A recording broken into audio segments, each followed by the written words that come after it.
Good morning, folks. Welcome. I'm Ed Parrott with Keller Williams here in Knoxville. I've got my broker on the line with us here, Broker Brad. He don't want to give his last name out. He's afraid somebody might be stalking him or something. That's for profiling purposes. In any case, Brad's going to talk to us about the purchase and sale agreement today, and I'm not sure if we're going to get it all done today, but we're going to plow through as much as we can, and then we'll do a second stream covering the rest, because we got to talk about the purchase and sale and all the items that go on with that. Then we've got several other forms once the purchase and sale turns into an actual agreement to buy the property and sell the property. Then there are some more forms that have to be done between then and the closing. So we call that contract to close for any non-realtors that might be watching the stream. And, if there's a non-realtor watching, I doubt they're going to stay on here very long. Probably not. I was going to say they'd have to be really interested in legal forms if there's a non-realtor watching. So there you go. So anyway, if you want, we'll go ahead and pop up the contract there and take it away, Brad. Good morning, folks. All right. So starting out, there seems to always be confusion on two particular documents. One is an addendum, one is an amendment, and when to use which. So typically when I'm teaching this class, I start that off from the very first. The addendum is used while it is still an offer, meaning the buyer and seller have not had a meeting of the minds. They've not come to an agreement yet. So anything that needs to be added to the offer, that is done with an addendum. Once the buyer and seller have fully executed the agreement, we've got a done deal, we're moving towards closing, then any change that needs to take place is done with an amendment. Again, that seems to be an area that some people have confusion in, so I just try to clear that up from the start. Starting out with the purchase and sale agreement, the first 10 lines cover the establishing who the parties are and the legal description for the property. When you're putting in the parties, make sure to use the full legal names. On line number 4 for the seller, some listing agents are horrible about putting the actual owner's name in the MLS so that you've got an easy way to see what it is. They'll typically just put the last name. It's hard to make a fully legally executed contract with just a last name as the party. So if that happens, go do your due diligence, go to the tax records, see who the owners actually are, and put that on the purchase and sale. If the tax records are different than what is actually showing, call the listing agent and ask what the issue is. As far as the legal descriptions, you've got your place for your address, the city, the zip, the county. So line number 8 asks for a deed book and page number, and then line number 9 asks for an instrument number. Typically, it's going to be one or the other. Knox County no longer uses a deed book and page system. They use, in the tax records, it's what's called a document number. It's basically the same thing as the instrument number. So if it's within Knox County, you're going to have a document number that would go on line number 9. And a document number looks like a date written in reverse and a bunch of numbers after that. So for instance, it would be 20240912 and then some numbers after that. If it's in one of the surrounding counties, they still use the deed book and page system. So how you would find that is, or how that would look, would be 2, 3, 4 digits with a hash mark, then 2, 3, 4 digits. That would be the deed book, and then after that would be the page number. As far as line number 10, it says further described as. Make sure you always put the parcel ID number. That is the true identifier for the property. Even if for whatever reason the physical address and the mailing address are 2 different numbers, the parcel ID number is the ID number for that particular piece of property. Where is this found? If the listing agent doesn't provide it, this is also on the tax records. And if you've been in the MLS, then you know that there's a little button where you can go to the tax records for the property that the listing is for. 12 through 22, if you're the buyer's agent, just know that 12 through 22 is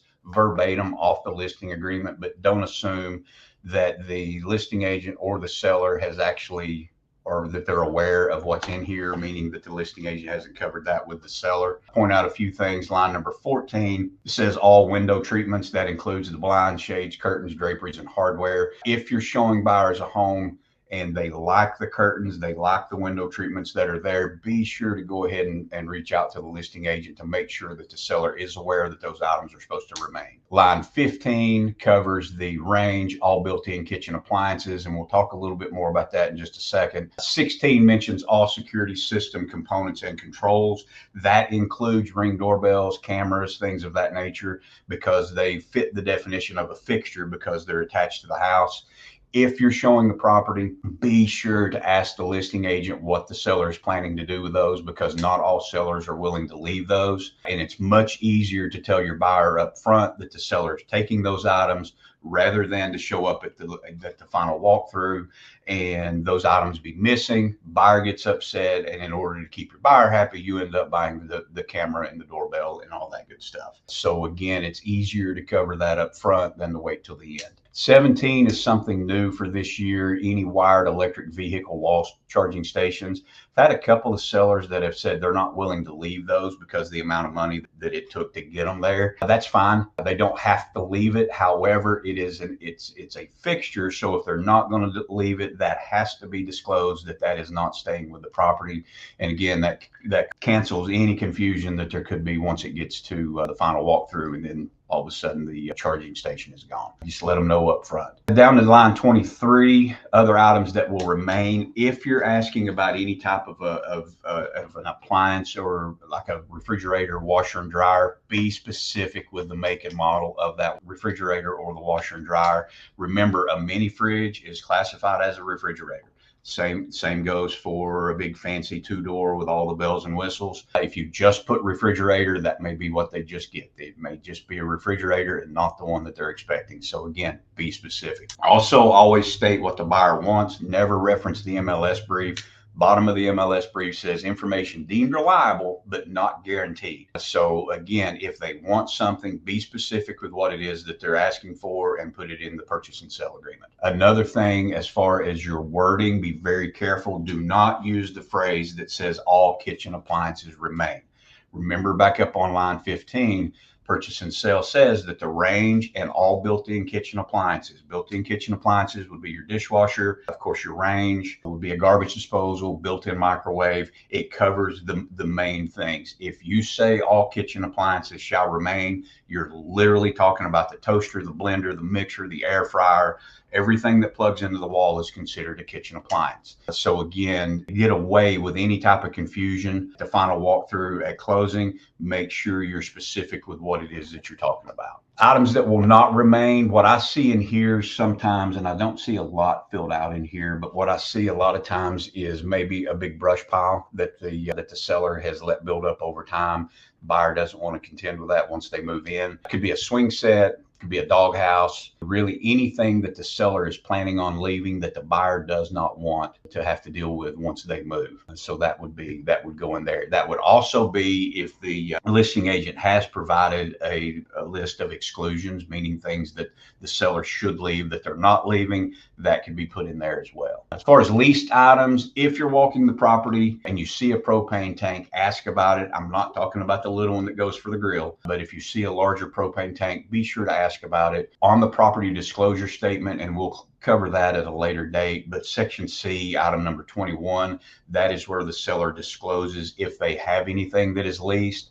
Hopefully and this doesn't always happen, but hopefully your buyers are able to see that property disclosure prior to making an offer. And actually that is state law. It's not real estate law. That is state law, that the buyer given a copy of the property disclosure statement prior to making an offer. However, it doesn't happen all the times, but if it's not provided beforehand, make sure in special stipulations towards the back of the agreement that you put that it is contingent upon the buyer's viewing and approving within X number of days of the binding agreement date, just in case there's something in there that's disclosed that the buyer's not comfortable with and doesn't want to move forward. All right, line number 37, fuel, if any, shall be adjusted and charged to the buyer and credited to the seller at current market prices. If you've got a 500-gallon propane tank and it's full, that can be a pretty big check that the buyer needs to write at closing. My suggestion is in special stipulations to write propane/fuel to remain at no additional cost to the buyer. On the other side of that, if you're the listing agreement, never let your seller agree to that, because that's money that they can be reimbursed that they don't necessarily just have to give away. When I teach the purchase and sale, I'm not only teaching to buyer agents, I'm also teaching to listing agents. So again, it just depends on which side you're on as to how you react to my thought on that, of course, I would not put it in the purchase and sale agreement myself, but it's a point of negotiation. So if the buyer wants to try to negotiate for it, then I'm representing the seller, so they can negotiate. And if the seller wants to agree to it as a incentive to get the sale done, then that's fine. But yeah, I agree. We wouldn't just go ahead and volunteer. No, you're talking about being a seller's agent. What I'm saying is if you're the buyer's agent looking out for their best interest, it's in their best interest not to pay for that. So Right. if you're the buyer's agent, be sure to put that in. If you're the listing agent, then again, don't, be sure to point that out to your seller, and they can figure out how much money that is and whether they want to do it or not. Sure. All right, next part is the purchase price. And I do point out on line number 40, that is where the number goes. Line 41 is where you spell out whatever the amount you put in line 40. And the reason I tell that is I've actually had agents call me and tell me that my agent filled out the purchase and sale wrong because they put in the sales price incorrectly. For example, $100,000, they felt that the 100 needed to go on line 40 and the 3 zeros needed to go on line 41 because of the comma. Can't make this stuff up. But again, that is number goes on the first one, spell it out on the second one. Next page looks a little strange because there's a lot of writing on it. So we also have a form called the notification form. The notification form is just that. It's one party notifying the other party of something. It's kind of a hodgepodge of different things that one party can notify the other one for. The first half of the document is the buyer notifying the seller. Second half of the document is the seller notifying the buyer. So everywhere in the purchase and sale that it mentions using the notification form, I've got the corresponding number on the margin for which number that is actually talking about. So every number that's on the left-hand side is the buyer notifying the seller.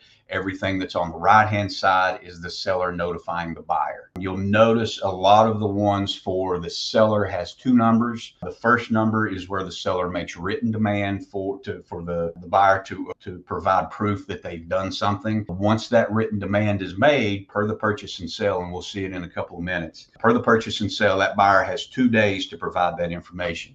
If that 2 days goes by, they don't provide that information, then the seller has the right to terminate the agreement. And that's what the second number is. So first number is making the written demand for proof that something's been done. If the time passes and that's not been done, then again, the seller can terminate and move on to somebody that actually wants to do what they are supposed to do. So okay. The notification form, it's been a while since I've looked at that one. Yeah, most agents don't use it, but it's really powerful, especially for a listing agent. Well, I certainly have used it. Let me rephrase that. It's not been that long since I used it. It's been a while since I've really looked at it. So I'm gathering from your notes here that the seller's portion starts at paragraph number 7. And so 1 through 6 is for the buyer notifying the seller. Yep, completely. Again, the first half of the form, I think it's 18 or 19 items on the first half for the seller or for the buyer. Second half is about the same amount. It doesn't go in order for the purchase and sale as far as how the numbers go. If it's number 7 in the blank here, number 7 says basically, hey, we tried to get a loan, we got denied, we're terminating the agreement. Okay, line number 50 says being unable to obtain financing by the closing date. Financing can fall through all the way up until closing. So it's important that the buyer, whether you're the buyer's agent or the listing agent, that you stay in contact with the lender to make sure everything is going smoothly. If you're the listing agent, just know that the lender is limited on how much information they can give you, but they can give you hints if it's going smoothly, or if there's issues, that's time to reach out to the buyer's agent and find out what's going on. If for whatever reason the loan does get denied, then again, number 7 on the notification form can be used. The seller does have the right to request supporting documentation. That would be number 21. And that would be a letter from the lender stating what the reason was for the termination.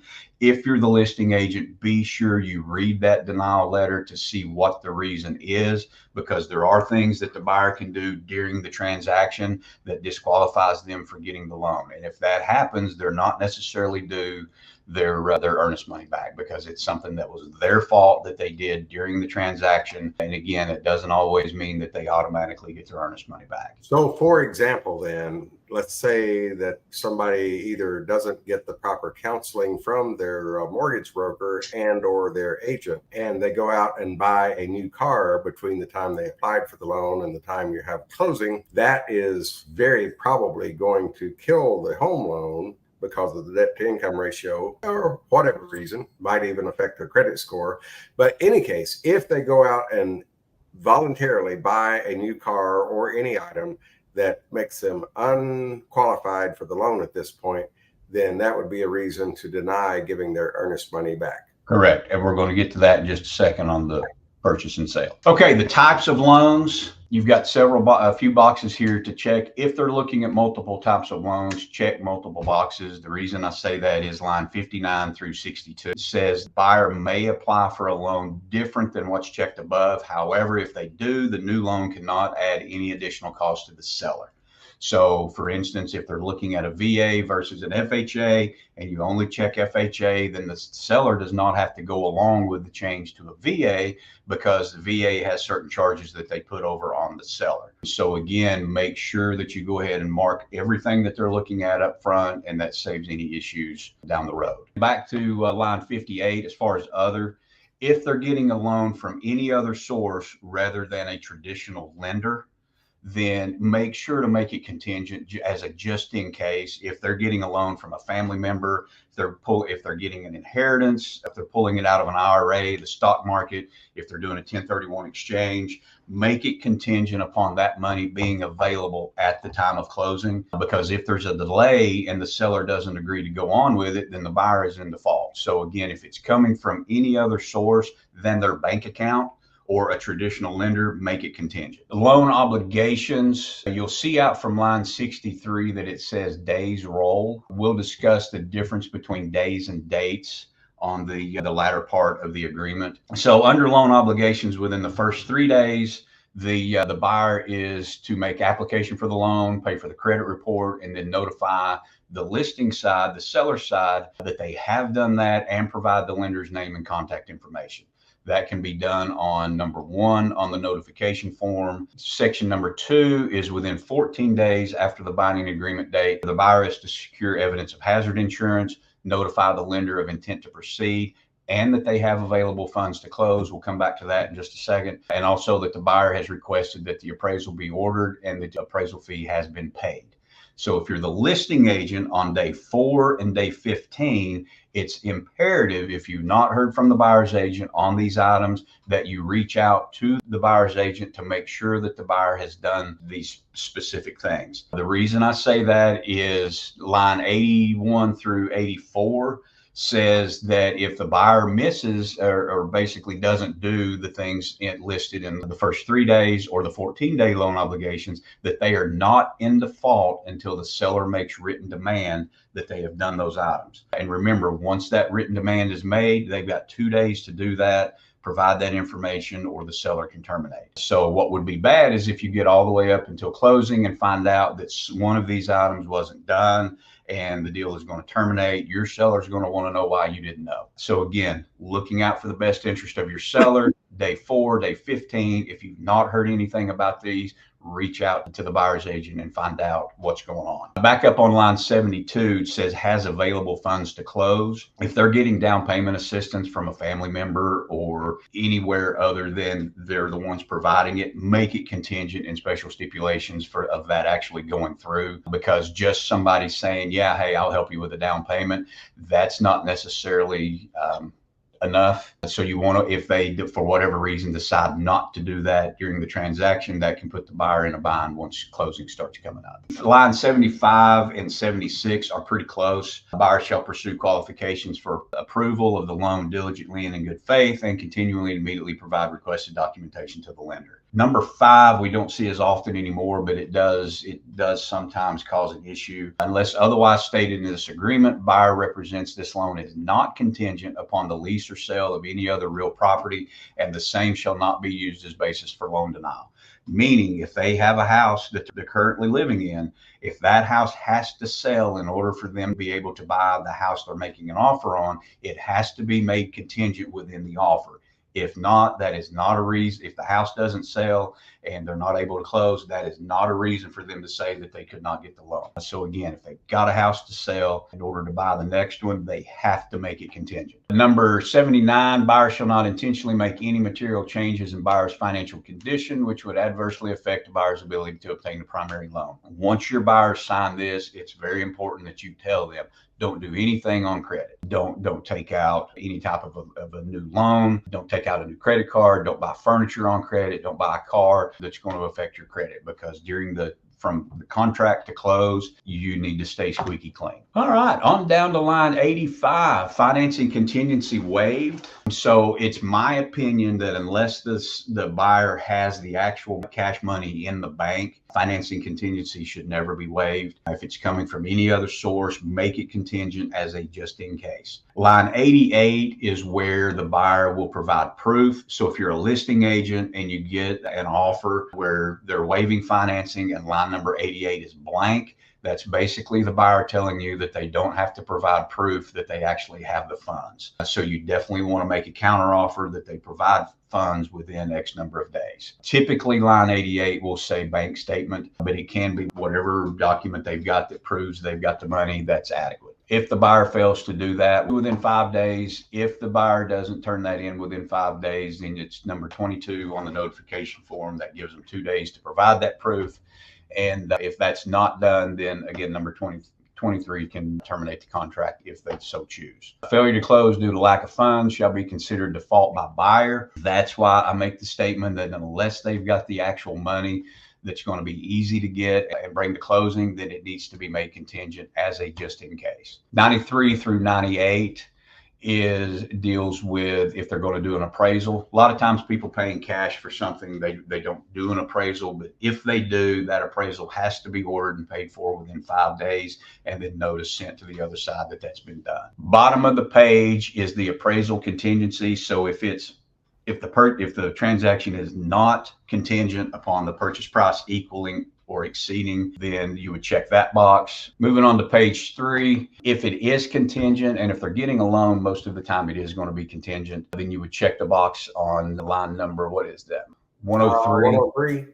So if it's contingent, you would check that box. So once the appraisal comes back, if it is low, meaning that the appraisal price does not equal or exceed the purchase price, then you send out number 4 on the notification form, which basically says, hey, there's an issue with the appraisal. We'll get back to you in 3 days. This 3-day time period is very important. During that time period, the buyer can either waive the appraisal or waive that contingency, which means if it was $100,000 purchase price and the appraisal came in at $95,000, they're agreeing to bring that additional $5,000 to closing, because the lender's only going to loan up to the appraised value. They won't loan on the purchase price at that point. They do have the option of canceling. Nobody can be forced to buy something that's not worth what they were willing to pay for it.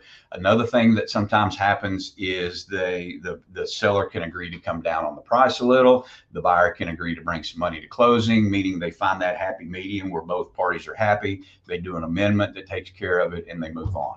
Yeah. If this 3-day time period expires and the buyer has not done one of those options, then the contingency is waived and they're expected to bring the money to closing. The buyer or the seller does have the right to request supporting documentation for this. That's number 26 on the notification. However, some listing agents will try to get you to send the actual appraisal. Buyer does not have to give that up. They paid good money for it. The lender will give you a letter that states that it did not appraise, and that is sufficient for providing proof. Closing expenses, we have a list of seller expenses, a list of buyer expenses, and a list of title expenses. Notice there's one phrase I have not used, and that is closing costs. A lot of agents, and I mean, we all have, and it's been a common phrase that's been used, but the phrase closing costs, there's nowhere in the purchase and sale that defines what closing costs actually are. So to be safe, it's best to use the language that's used in the purchase agreement, which would be seller expenses, buyer expenses, and title expenses.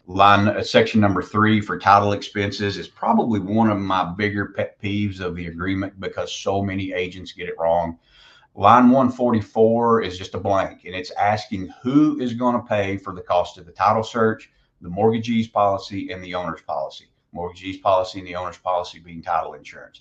That's all it's asking for. It doesn't say anything about asking how much the buyer is wanting the seller to pay towards buyer expenses, anything like that. That's totally the wrong line for that. If the buyer is going to be paying their own title expenses, line 144 would say by buyer. If the buyer is asking the seller to pay for it, it would say by seller. Those three charges are typically a buyer expense. So putting the phrase buyer to pay buyers, seller to pay sellers, and also each party to pay their own as customary. Both of those are also incorrect because the seller doesn't have any charges based on those three: cost of the title search, mortgagee's policy, and the owner's policy. If they're wanting to put it all together, you could easily do see below, which means down here on line 149, where it says not all of the above items, seller, buyer, and title expenses, are applicable to every transaction and may be modified as follows.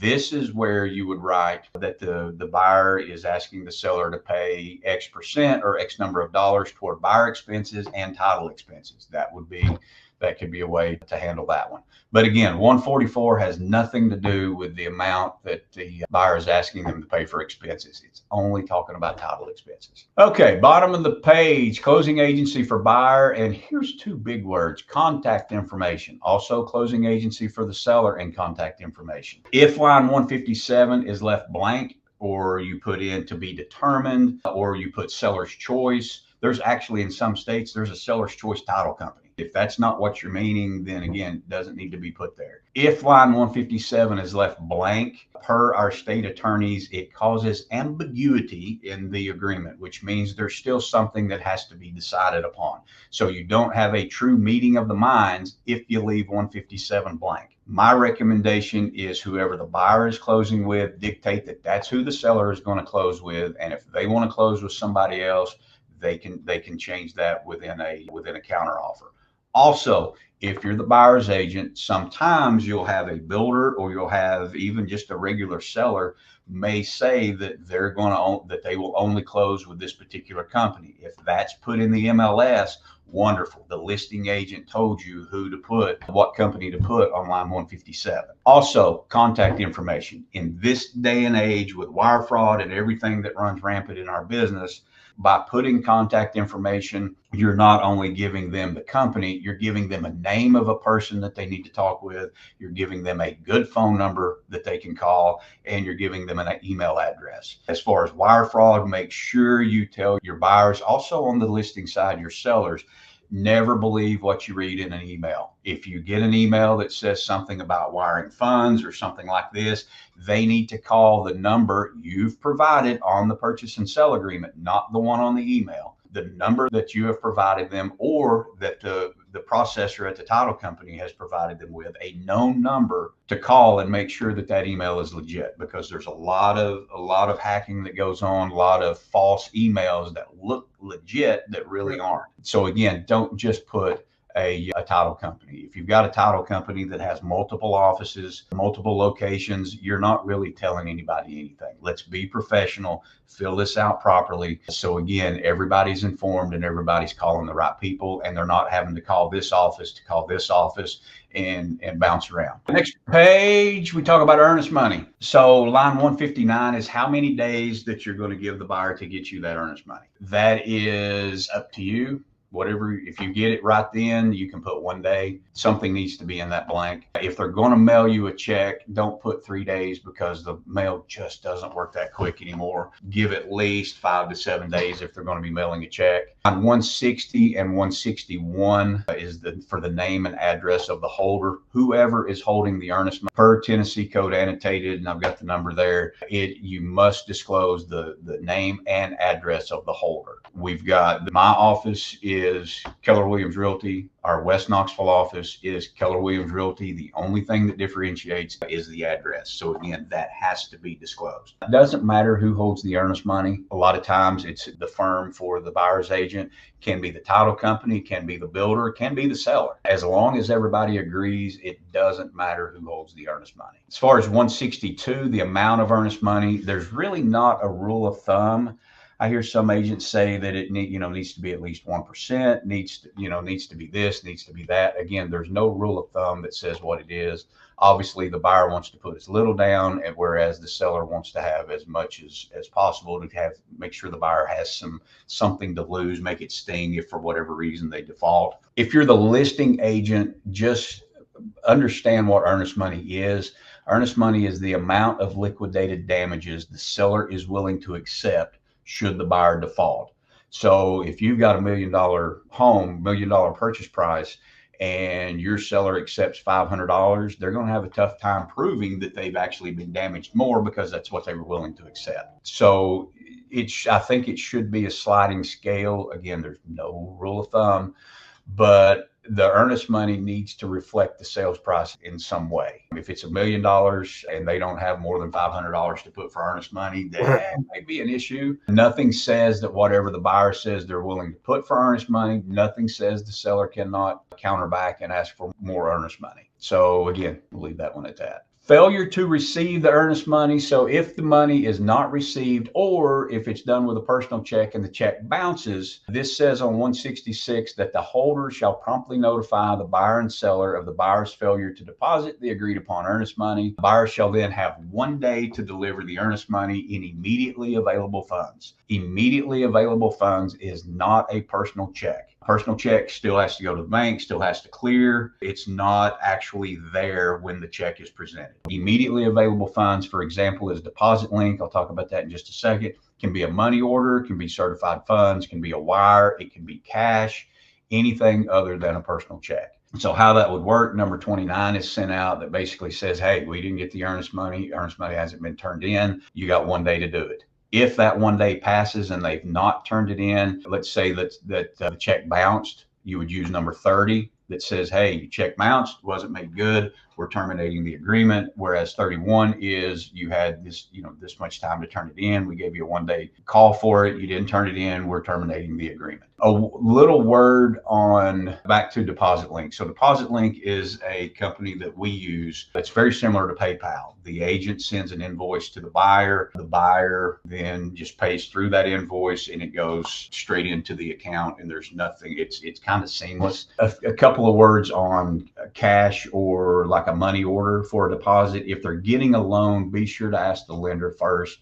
There's nothing wrong with cash. There's nothing wrong with a money order. However, underwriting tends to have an issue with it because there's not a paper trail where they can see the money coming from the buyer going into the escrow account. There's not a clean paper trail. They can't prove where that money came from. So again, if they're going to pay with a money order, going to pay with cash, make sure you ask the lender first, because it's not an issue, but it's a huge hassle later on if the underwriting calls for that to be done differently. I would think a preferred method would either be deposit link or a cashier's check. It does make it a lot easier. The negatives that I've heard about deposit link, it's either a $12 or a $15 fee. I've heard some people complain about that. Well, obviously deposit link is not going to do it for free. They've got to charge something for the transaction. The other negative is that you can't put it on a credit card. It has to come out of a bank account. So you have to enter your routing number and your account information. Not everybody's willing to do that. Perfectly understandable. The agents that I have that use Deposit Link, they love it because it's so much simpler than having to fool with either tracking down a check or waiting on a check.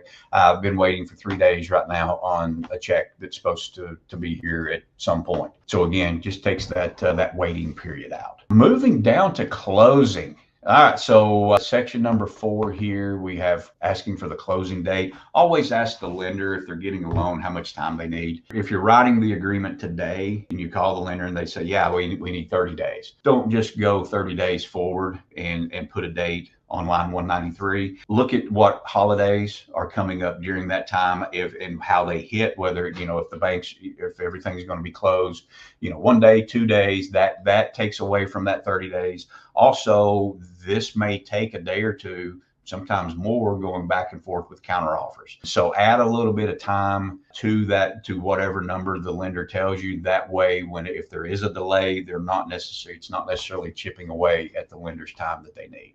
Well, that's a good point. I myself am guilty of just putting 30 days. So I look at the calendar and pop it on there. So I will take that into consideration going forward. Yeah, because again, nowadays 30 days is, depending on the loan, some loans can be done in 30 days. Not all of them can. And that way you're not putting putting too much pressure on the lender. Okay, the next part is possession. Typically 199 is going to be checked where possession is taken at closing or given at closing. We do have the option for a temporary occupancy agreement. If that be the case, you would check line number 201.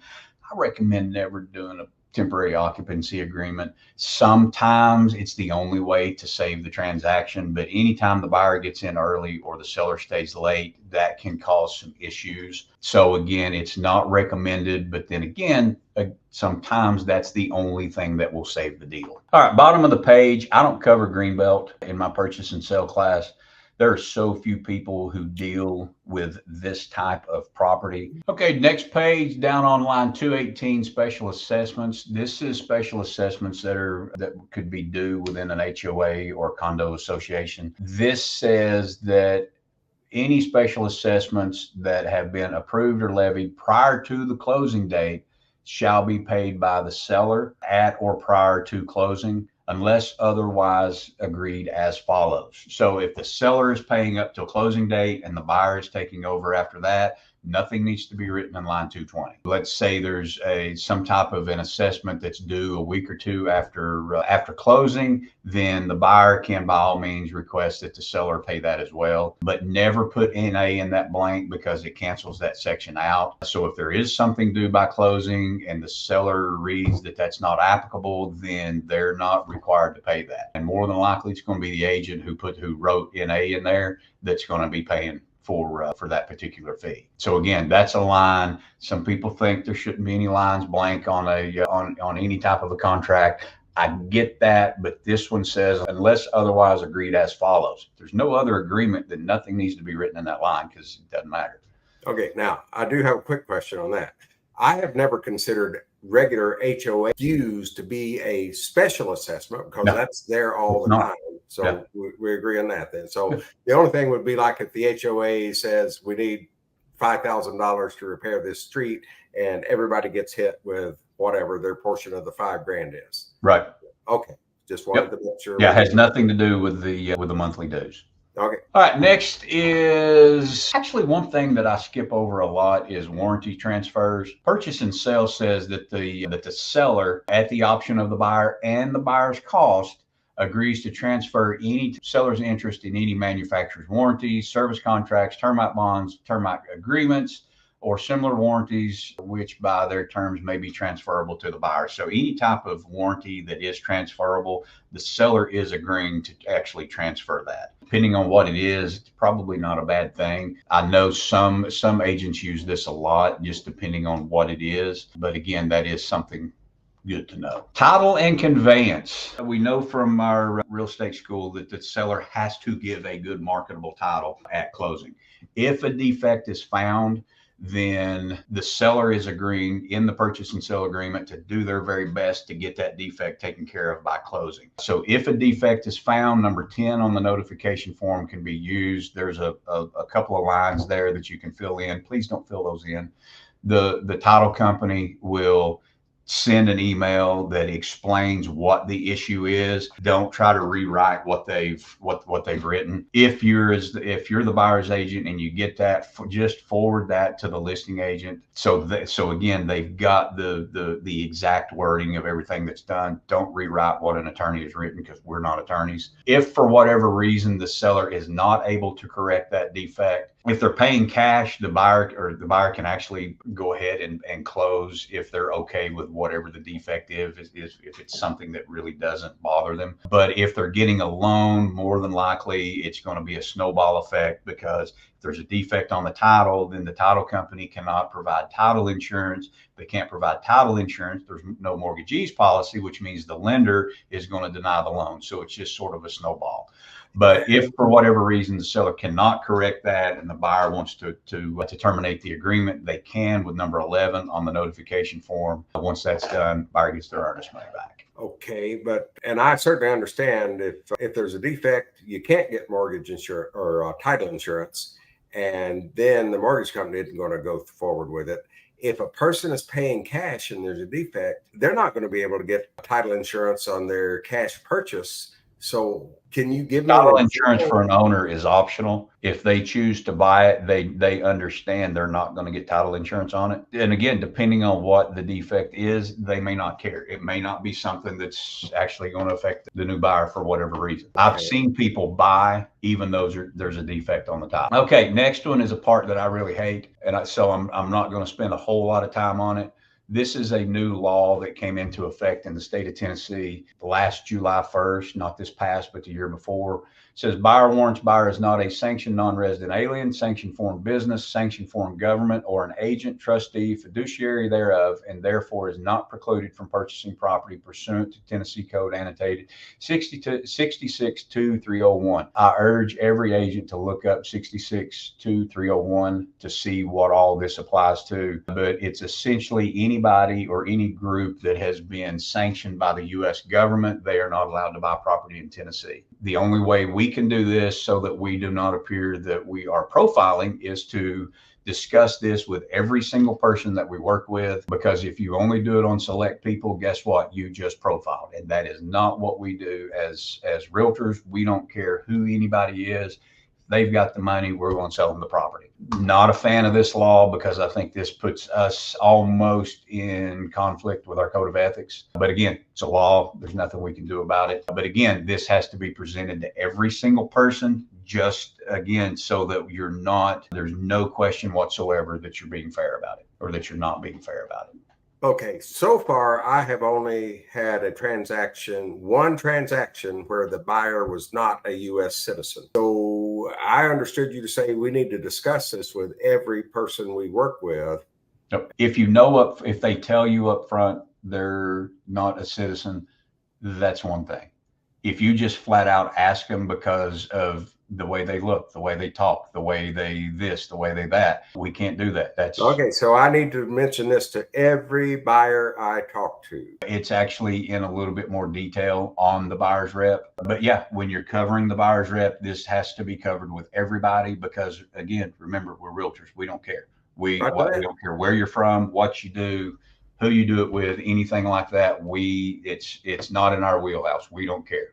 Right. We'll work with anybody. Okay, bottom of the page, public water and public sewer system. So it says in the event it is discovered that public water or public sewer is accessible to the property and the connection to the property is required by a governmental agency, authority, or lender, buyer shall promptly notify seller via the notification form, that's number 18, or the equivalent written notice. Seller and buyer shall have 5 days following such written notice, but no later than closing date, to negotiate in good faith the payment for the cost and the connection to the public water or sewer system. In the event seller and buyer do not reach a mutual agreement or an extension, and remember, even if you do an extension, it still has to be settled, then the agreement terminates. So this is a very important 5-day period. If any of my agents has crossed this or has had this issue, it's apparently not been a big issue because I've not been asked about it. But if the utility company or the lender says, hey, water